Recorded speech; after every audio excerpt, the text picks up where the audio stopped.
Di dunia modern, pemerintah harus memainkan peran yang lebih besar dalam mengatur manajemen ekonomi negara. Prinsip kebebasan ekonomi dalam praktik membahas kepentingan yang saling bertentangan karena tidak ada koordinasi yang menciptakan harmoni dan kepentingan masing-masing individu. Dalam hal ini, pemerintah memiliki peran mengatur, meningkatkan, atau mengarahkan kegiatan sektor swasta. Lalu, dalam ekonomi modern, peran pemerintah dapat diklarifikasikan, yaitu pertama, peranan alokasi, merujuk pada kemampuan pemerintah untuk mengalokasikan sumber daya ekonomi secara efisien agar mencapai hasil optimal dalam produksi barang dan jasa. Hal ini mencangkup peraturan pajak, subsidi, regulasi, dan kebijakan lainnya untuk mengarahkan sumber daya ke sektor-sektor yang dianggap strategis atau penting bagi pertumbuhan ekonomi. Lalu, yang kedua ada peranan distribusi, melibatkan upaya pemerintah dalam mengatur distribusi, pendapatan, dan kekayaan masyarakat untuk memastikan adanya keadilan sosial dan mengurangi kesenjangan ekonomi. Ini bisa dilakukan melalui sistem pajak progresif, program kesejahteraan, perlindungan sosial, dan kebijakan redistribusi lainnya.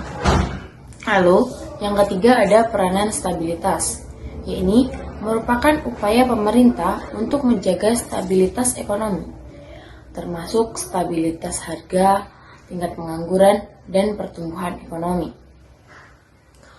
Untuk mencapai hal ini, pemerintah dapat menggunakan kebijakan fiskal seperti peraturan anggaran dan pajak, dan ada kebijakan moneter seperti pengaturan suku bunga dan jumlah uang beredar, guna untuk mengendalikan inflasi, mengurangi fluktuasi ekonomi, dan meminimalkan dampak resesi.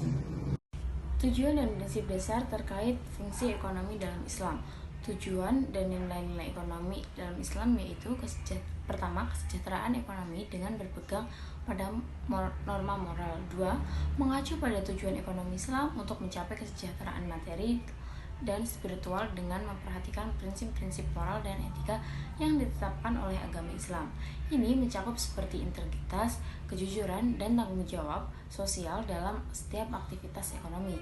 3. Persaudaraan dan keadilan, menekankan pentingnya hubungan yang harmonis dan penuh kasih sayang antara individu dan masyarakat dalam konteks ekonomi. Nilai-nilai praktik ini menginspirasi praktik ekonomi yang memperhatikan kepentingan bersama dan menghindari eksploitasi atau ketidakadilan dalam interaksi ekonomi. 4. Kesetaraan distribusi pendapatan, merujuk pada prinsip ekonomi Islam yang mendorong adanya distribusi pendapatan yang adil dan merata di antara anggota masyarakat. Ini dilakukan melalui berbagai mekanisme, termasuk zakat sebagai sumbangan wajib dan infak sebagai sumbangan sukarela, serta kebijakan distribusi lainnya. 5. Kebebasan individu dalam konteks kesejahteraan sosial, menggambarkan kebebasan individu untuk mengembangkan potensi mereka dalam konteks ekonomi yang berpusat pada kesejahteraan sosial. Ini berarti bahwa kebebasan ekonomi harus dijalankan dengan memperhatikan kepentingan bersama dan tanpa merugikan orang lain atau masyarakat. Lalu ada prinsip dasar pembangunan ekonomi dalam Islam. Yang pertama, perubahan sosial bukanlah hasil dari kekuatan searah